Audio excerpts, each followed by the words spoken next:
آج مسلم معاشرے میں یہ شکایت عام ہوتی جا رہی ہے کہ نہیں جا رہی ہے؟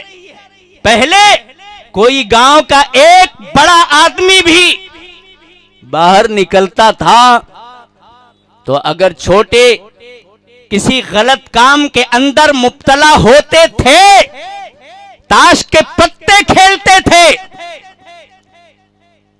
ریڈیو پر گانے سنتے تھے،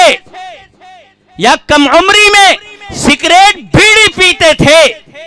بجھا کر کے پھینک دیتے تھے، گانے کو بند کر دیتے تھے، اپنی بدی اور برائی سے کم از کم اس وقت رک جایا کرتے تھے جب کوئی بڑا سامنے سے آ رہا ہوتا تھا، اور وہ ایک بڑا بھی اگر کسی بھی بچے کو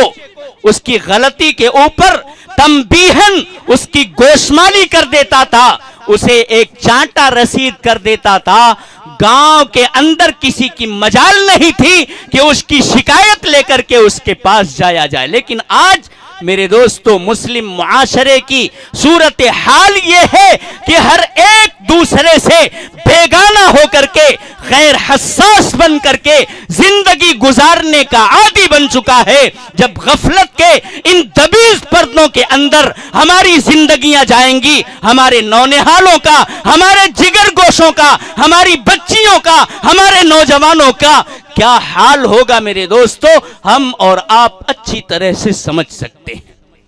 یہ بہت بڑا کام اہل بگرہ نے کیا ہے کہ معاشرتی اصلاح کے لیے علماء کرام کی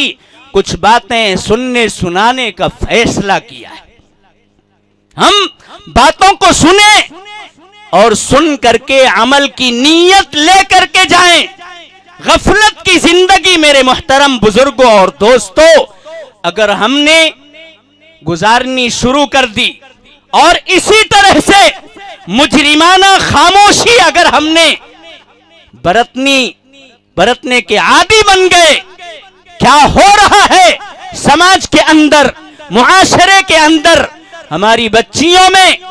بے حجابی، بے پردگی،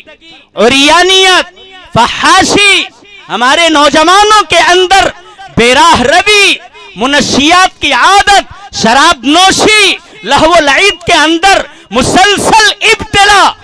اگر یہ ساری باتیں عام ہوتی رہیں اور ہم اپنے کانوں میں تیل ڈال کر کے مجرمانہ خاموشی اختیار کر کے بیٹھے رہے، میرے محترم بزرگوں اور دوستو ایک دن وہ آئے گا کہ یہ سماج جل کر کے خاکستر ہو جائے گا اور ایک ایک خوبی، ایک ایک اچھائی نکلتی جائے گی اور اس کی جگہ پر ایک ایک برائی ہمارے معاشرے کے اندر گھر کرتی جائے گی، اور پھر اس وقت میرے محترم بزرگوں اور دوستو